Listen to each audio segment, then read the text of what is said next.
Hello everyone, I am Bharti Budhiraja. Today we will be taking up Beehive Lesson 10, Kathmandu. Okay, before we begin with the chapter, let's quickly see a few things which we need to understand before the chapter. जब हम किसी temple में या फिर किसी worship religious place में जाते हैं तो वहाँ हमें क्या क्या दिखता है, एक बार जल्दी से लिख लेते हैं और समझ लेते हैं क्या होता है before we begin with the chapter. So when you go to a religious place or a temple, what are the things you see there, what is the scenario there, ये एक बार जल्दी से अपने माइंड में ले आते हैं so that it helps us in understanding the chapter. तो सबसे पहले चीज़ हमें क्या दिखती है, let's talk about something which is very very important there. priests होते हैं वहाँ पे, पंडित होते हैं वहाँ पे, idols of God, गॉड की आइडल्स, गॉड की पिक्चर्स, फ्लावर्स होते हैं वहाँ पे. Then we have deities. Deities कौन होते हैं? The people who come to worship, जो वर्शिपर्स पीपल हो गए. You have shops and vendors. Shops या वेंडर्स होते हैं किसी किसी जगह के जो कुछ चीज़ें बेच रहे होते हैं, connected to religion, connected to the things. Then you have certain animals there. कहीं पे आपको डॉग्स मिलेंगे, कहीं पे आपको काउज मिलेंगी, कहीं पे आपको मंकीज़ मिलेंगे who have come there for food. तो डिफरेंट टाइप के एनिमल्स मिलते हैं depending on the scenario. Then you find lots of crowds. बहुत सारे लोग दिखते हैं आपको. Sometimes you find policeman and guards, जो वहाँ की गार्ड प्रोटेक्शन और लोगों की सेफ्टी के लिए रखे जाते हैं.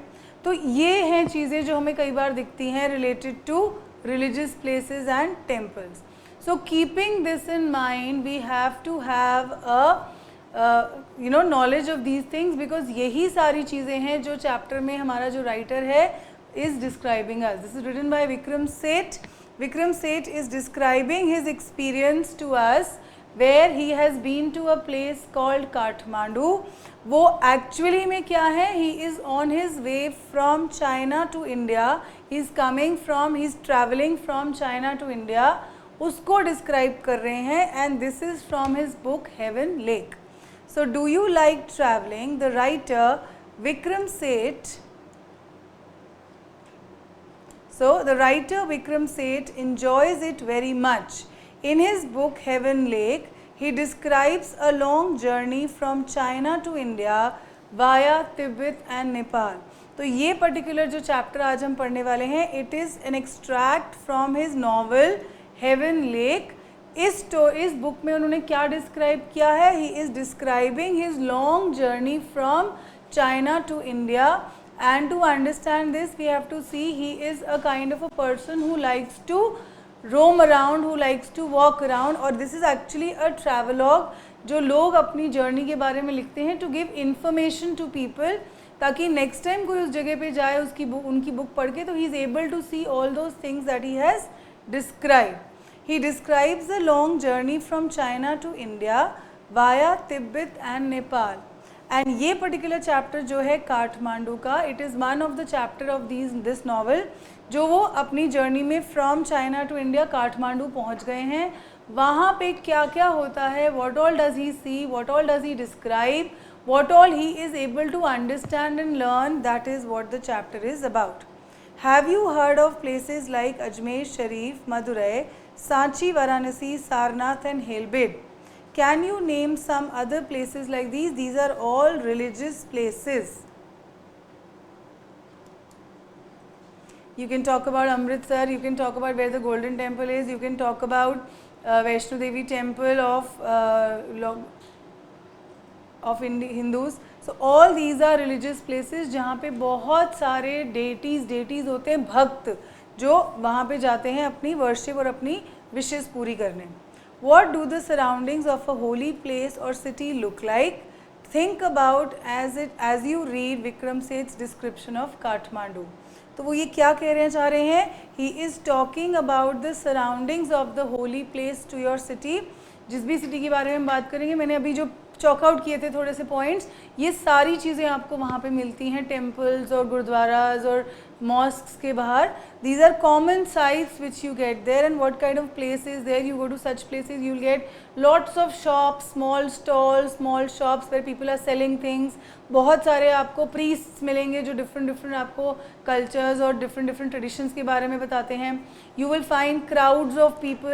एक और चीज़ बहुत commonly दिखने को मिलती है हिंदू उसमें, साधु जो होते हैं different areas से आए होते हैं, they are sitting in certain places and trying to impress people and giving them knowledge. So this is what we have to remember when we read the chapter Kathmandu. इस chapter में बहुत ज़्यादा deep सोचने वाला कुछ भी नहीं है. This is only a description of the place Kathmandu. I get a cheap room in the center of town and sleep for hours. The next morning, when Shah's son and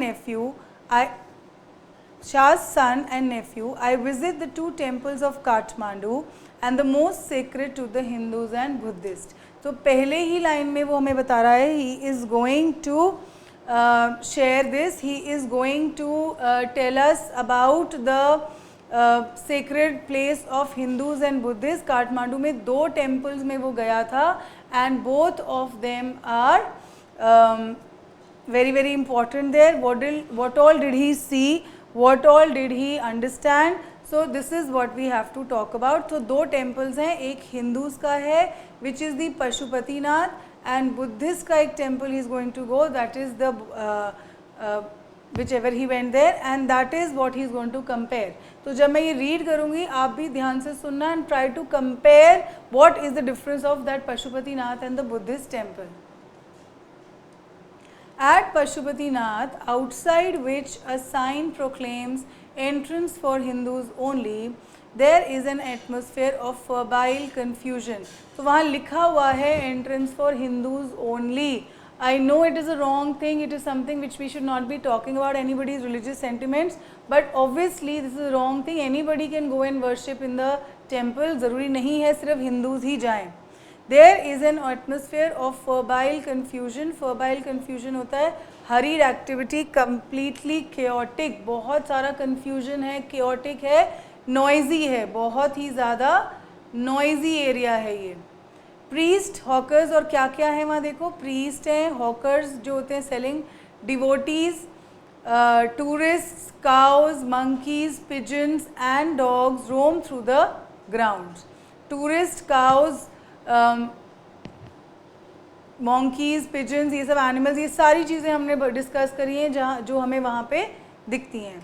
We offer a few flowers. There are so many worshippers that some people are trying to get the priest's attention are elbowed aside by others pushing their way to the front.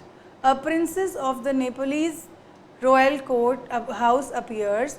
Everyone bows and makes way. By the main gate, a party of saffron-clad Westerners, saffron-clad होती है, wearing orange clothes. Fine, they are wearing orange clothes, and that is what they are doing. That is what they are doing. They are struggling. Why? Because they are trying to find permission. They want to get inside. बहुत सारे साधुओं का group है who wants to enter that place और वहाँ पे उनको permission लेके आना पड़ रहा है. Otherwise, they will not be able to enter. Struggle for the permission to enter. The policeman is not convinced that they are the Hindus. Only Hindus are allowed to enter the temple. और क्यों नहीं उनको permission मिल रही है? Because जिस तरीके से उन्होंने अपने आप को पहन रखा है कपड़े and all, they feel that they are not Westerners होते हैं, foreigners. So they are foreigners who are there, who have worn the dress of Hindu sadhus, showing that they are Hindus. लेकिन police is very smart enough to catch hold of them because only Hindus are allowed. तो वो convinced नहीं है कि ये Hindus हैं, इसलिए they do not want to let them go. A fight breaks out between 2 monkeys. One chases the other, who jumps into the Shivlinga, then runs screaming around the temples and down to the river, the holy Bagmati. So ये सारा confusion दिख रहा है. You can see बहुत सारा crowd है, लोग आपस में लड़ रहे हैं एंटर करने के लिए, एनिमल्स हैं जो बहुत सारे इधर उधर घूम रहे हैं, उनमें से 2 एनिमल्स की लड़ाई हो जाती है, 2 मंकीज़ की. So that is creating a situation और the scenario of lot of chaos and lot of noise. Bagmati that flows below. तो अब वो क्या हो रहा है, वो जब वो दे आर रनिंग, उन्हीं के साथ साथ वो देखे जा रहा है उनको कहाँ भाग रहे हैं वो, और साथ साथ उनके वो बाकी चीज़ें भी देख रहा है जो उसको नज़र आ रही हैं उनके भागने से. तो उसको दिखती है river Bagmati that is flowing below. A corpse is being cremated on its bank. Corpse होता है, corpse is dead body. Fine. So the corpse is a dead body जो वो उसको देखते हैं. So he wants on its banks. Washerwomen are at their work and children bathe. From a balcony a basket of flowers and leaves, old offerings now wilted, is dropped into the river. A small shrine half protrudes from the stone platform on the river bank. तो ये जहाँ वहाँ पे जो जो चीज़ें हो रही हैं, that is what he is trying to tell us. From a balcony, a basket of flowers and leaves, old offerings now wilted, is dropped. Now wilted means जो सारी चीज़ें जो हैं, you can see this is actually what is being talked about, pollution in the river. कि कैसे Hindu religion में pollution in the river हो रहा है, कैसे one is a dead body is flowing in it. Then washer women जो हैं वो अपना काम कर रहे हैं, children are bathing into it. From the balcony, एक balcony है जो उस river के सामने ही है बिल्कुल, वहाँ से basket of flowers, old offerings, जो जो खाना पीने की चीज़ें गॉड को ऑफ़र की गई थी, वो सारी चीज़ें रिवर के अंदर डाली जा रही हैं. A small shrine half protrudes from the stone platform on the river bank. When it emerges fully the goddess inside will escape and the evil period of कलयुग विल एंड ऑन अर्थ. तो एक वहाँ पे उसको एक और चीज़ दिखती है विच is a small shrine half protrudes from the stone platform on the river bank. river bank के पास एक उनको shrine है, छोटा सा टेम्पल है जो पानी के बिल्कुल बीच में है. और क्या बिलीफ है, when it emerges fully means जब वो पूरा बाहर आ जाएगा, the goddess जो उसके अंदर है वो escape कर जाएंगी and the evil period of Kalyug will stand on the earth. तो this is what the belief is there in that Hindu temple. At the Bodhnath stupa, अब वो वहाँ से जाके अब वो दूसरी जगह पे पहुँच गया है, that is the Boudhanath stupa which is a Buddhist shrine of Kathmandu. There is in contrast a sense of stillness, a sense of stillness. Its immense white dome is ringed by a road. Small shops stand on its outer edge. Many of these are owned by Tibetan immigrants. Felt belts, bags, Tibetan prints and silver jewelry can be brought here. There are no crowds. This is a haven of quietness in the busy streets around. अब ये line उसने हमें बताई है of Boudhanath stupa. और वहाँ पे क्या लाइन थी for the shrine? It is a place of febrile, atmosphere of febrile confusion. तो वहाँ पे बिल्कुल नॉइजी था. और बौद्धनाथ स्तूपा पे क्या है? It is a place of silence and quietness. तो ये बहुत ही कॉन्ट्रास्टिंग फीचर है एक ही जगह की. और वहाँ पे क्या है? There is an immense, it's immense wide dome is ring by a road. Small shop stand on the outer edge. Many of these are owned by Tibetan immigrants. तो वो अब बौद्धनाथ स्तूपा की चीज़ दिखा रहा है हमें, इन्वायरमेंट दिखा रहा है, what is there. Kathmandu, and after seeing this he moves ahead in the place. Kathmandu की स्ट्रीट्स को डिस्क्राइब करेगा अब वो. So what are these? These are Kathmandu streets.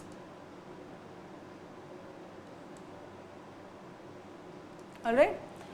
Vivid is vivid. Vivid means बहुत सारी वेराइटी मिलती है आपको वहाँ पे. Mercenary, religious and small shrines to flower adorned deities along with narrowest and busiest streets, with fruit sellers, flute sellers, hawkers of postcards, shops selling western cosmetics, film rolls and chocolate, और copper utensils and Nepalese antiques. तो ये सारी चीज़ें हैं जो आपको वहाँ की रोड्स पे ही शॉप्स दिखेंगी जहाँ से आप ये सब चीज़ें बाय कर सकते हो. ठीक है, तो ये सारी चीज़ें तो वो देखता है. This is what he sees. Now what he hears. Film songs blare out on radios, car horn sounds, bicycle bell ring, stray cows low questioningly at motorcycle, vendors shout out their wares. तो ये सारी चीज़ें वो hair करता है, सुनता है streets पे, क्या क्या चीज़ें सुनी, क्या क्या चीज़ें देखी, ये बहुत इंपॉर्टेंट पॉइंट्स हैं. So what is he hear? Film songs which blare out on radios, car horn sound, bicycle bells ring, stray cows, जो काउस हैं वो बहुत वो ब्लीट आउट कर रही हैं as if asking the motorcycles कि तुम कहाँ से आ गए. Vendors shout out their wares, आपने देखा होगा शॉपकीपर्स कई बार आवाज़ निकाल के, आवाज़ें लगा के लोगों को बुलाते हैं. So that is what shout out their wares, अपनी चीज़ें बेचने के लिए वो लोग आवाज़ें लगा रहे हैं. I indulge my self mindlessly, I indulge my self mindlessly means ये सब देखने के बाद वो अब थक सा गया है और वो अपने आप को रिलीव करने के लिए, अपने आप को खुश करने के लिए what is he doing? He goes and eat something. Buy a bar of marzipan, marzipan is made of grated almond, वहाँ की एक स्वीट डिश है ये. A corn on the cob, corn on the cob को हम simple language में क्या कहते हैं? भुट्टा. Which roasted on charcoal brazier on the pavement, rub with salt, chilli powder and lemon. तो किसको डिस्क्राइब करिए? Corn on the cob is the bhutta which we generally eat. A couple of love story comics and even a readers digest, all this I wash down. तो वो कुछ खाने पीने की चीज़ें लेता है, उनको खाता है, फिर कुछ बुक्स लेता है, वो स्टोरी बुक्स लेता है, रीडर डाइजेस्ट की बुक कॉमिक लेता है, and then he says all this I wash down with Coca Cola and a nauseating orange drink and feel much better for it. तो घूम के वो थक गया है, उसने ये सब चीज़ें खा ली हैं, बुक्स ले ली हैं, तो now he has a craving for drinking something cold and he buys a bottle of Coca Cola and an orange drink. उन सबको पी के उसको उसको बेटर लगता है. I consider what route I should take back home. Now he is talking about his going back home. मैंने आपको बताया था what is he describing in this particular book Heaven's Lake? He is describing his journey from China to India. और अब वो पहुंचा है Nepal, that is Kathmandu. So he says I consider what route I should take. अब वो बैठ के सोच रहा है कि मैं अब घर कैसे जाऊँ. If I were propelled by enthusiasm for travel per se, I would go by bus and train to Patna, then sail up to the Ganges, past Banaras to Allahabad, then up the Yamuna past Agra to Delhi. कहता if I am propelled, अगर मैं एक true traveler की तरह सोचूं, true traveler कौन होता है? Who likes to travel, who is very very enthusiastic about traveling. अगर मैं उसकी तरह सोचूं तो what will I do? I will go by bus and train to Patna. Patna में जाऊंगा कैसे? बस और ट्रेन से. Why is bus and train better? Because when you go on a bus and train you are able to see everything around. अब by air जाते हो तो you not able to see the surrounding. Then sail up to the Ganges past Banaras to Allahabad and then up to the Yamuna past Agra to Delhi. तो he wants to take up the path of bus, train and the sailing in a boat. लेकिन he says this will take too much time, but I am too exhausted and homesick. Today is the last day of August. Go home, I tell myself, move directly towards home. I enter the Nepal Airlines office and buy a ticket for tomorrow's flight. तो उसके जो traveler instinct थे वो ये कह रहे थे कि जाओ तुम ऐसे जाओ through bus, train and boat. लेकिन then practically when he thinks, he says no, I don't have time. It's been a long time I am out from my home, and then he feels I am exhausted, tired हूँ मैं. exhausted क्या होता है? tired, and homesick होता है when you are feeling sad about your home and you want to go and see your home quickly. तो इसलिए वो क्या करता है? he goes into a Nepal Airlines office, वहाँ जाके वो टिकट बुक करता है from Kathmandu to Delhi. I look at the flute stair. और फिर when he comes out from that office and he is about to go to his room back in the hotel, तो तब क्या होता है? I look at the flute seller. Flute seller क्या होता है? जो बांसुरी बेच रहा है. Standing in a corner of the square near the hotel. In his hand is a pole with an attachment at the top from which 50 or 60 बांसुरीज protrude in all directions like the quills of a porcupine. तो एक उसको वो वहाँ पे दिख रहा है flute seller, जिसके हाथ में एक लंबी सी डंडी है और उसमें से बहुत सारी बांसुरीज अटैच्ड हैं. तो अब वो इसको ये बांसुरीज ऐसी लग रही हैं जैसे कि वो porcupine. Porcupine is an animal with needles on his body. They are of bamboo. There are cross flutes and recorders. तो बहुत सारी वैरायटी ऑफ बांसुरी उसको दिख रही हैं, some are of bamboo, some are of cross flutes होती हैं डिफरेंट टाइप्स की. From time to time he stands on the pole of the ground, selects the flute and plays for a minute. तो वो flute बनाने बांसुरी को बजाने लगता है. The sound rises clearly above the noise of the traffic and the hawkers' cries. He plays slowly, meditatively, without excessive display. तो वो क्या कर रहा है? He is not shouting like the other hawkers. Hawkers क्या होते हैं? Vendors और sellers. वो उनकी तरह शाउट नहीं कर रहा है बांसुरी ले लो बांसुरी लो. He is playing the bansuri and the flute to attract people. He does not shout out his wares. Occasionally he makes a sale but in a curiously off hand way as if they were incidental to his enterprise. लेकिन उसको business is not important. What is important for him? Playing the music. Sometimes he breaks off playing to talk to the flute seller. I imagine that this has been the pattern of his life for years. तो बहुत सालों से वो ये काम कर रहा है. बीच में वो बांसुरी बजाता है, कभी वो रुक जाता है अगर कोई आता है कस्टमर या कोई उसको किसी से बात करनी होती है फ्रूट सेलर एंड ऑल से. And this has been a pattern of his life for years. I find it difficult to tear myself from the square. Flute music always does this to me. It is at once the most universal and most particular of sounds. There is no culture that does not have its flute. तो वो ये कहता है flute music always does that to me means मुझे वो बहुत fascinate करती है. क्या चीज़ fascinate करती है? flute music. It is difficult to tear myself from the square means मैं वहाँ से I am still. I am not able to move. वो मुझे इतना बाउंड कर देती है. I am spell bound. What is the meaning of spell bound? As if एक magical spell मेरे ऊपर आ गया है because of the music of the flute. It is once the most universal and most particular sound. Most universal का meaning क्या हुआ? हर जगह पे वो एक बांसुरी को प्ले किया जाता है. It's a universal instrument. लेकिन हर जगह पे एक particular sound, एक particular tune से बजाई जाती है. And now he is going to tell us 5 types of bansuris or flutes which are played. There is no culture that does not have its flute. The reed ney, the recorder, the Japanese shakuchi, the deep bansuri of Hindustani classical music, or the clear or breathy flutes of South America. Fine.